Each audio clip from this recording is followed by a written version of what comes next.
Hey, what's up, everybody? As you may have seen from our previous posts, my wife and I this past weekend had the amazing experience of going to the First Form headquarters in St. Louis, spending some time there, and just an amazing place, amazing company, amazing people.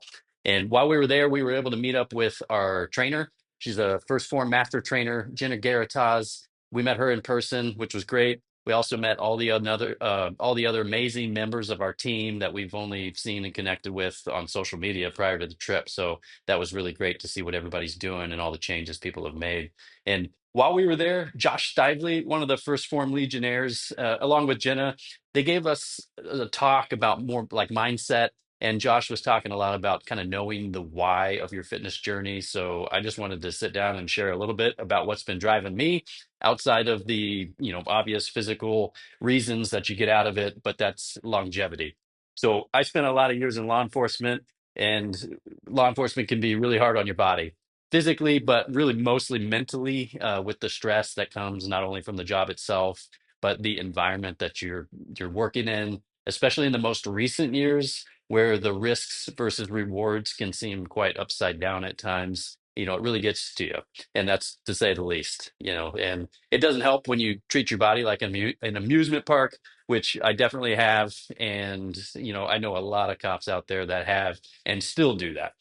After my mom died in 2023, I really did a lot of thinking about how short life really is and how my mom she died before she was able to actually meet all of her grandchildren. Not one of my kids, but my sister's latest kid.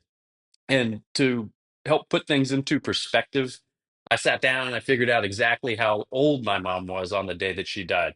I calculated that exact same date for me that I would have to see to make it at least as long as she did in life. And for me, that date is November 1st, 2054, exactly 10,794 days from today and counting. And my goal is to see that day and beyond. So, instead of considering my life like a roller coaster with starts and stops, but to look at it more as a project of continuous improvement. And so I actually started calling it Project Death Day.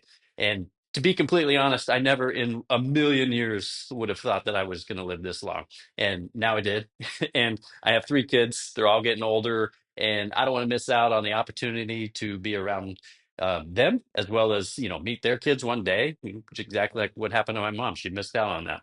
So here we are. Started taking longevity a bit more serious in my life. Actually starting to take care of myself, and time will tell. But as with everything, discipline and hard work, not hopes and dreams, these are the things that will actually get me to my goal. And so I just wanted to say that maybe you have somebody in your life, someone that you've lost that was important to you, that you could sit down and kind of figure out that theoretical death day for yourself that you can strive to see and surpass, and put it in a countdown app where you can physically see the time you've got ticking away, how much time you have left to meet that date. And it's never too late. So if today's the day for you, now's the time to kick your ass in gear and start making some changes to make this thing called life, just keep moving down the road, right? That's all we can ask for. And as long as you keep putting one foot in front of the other, you're making progress in the right direction. So, it's time to start moving.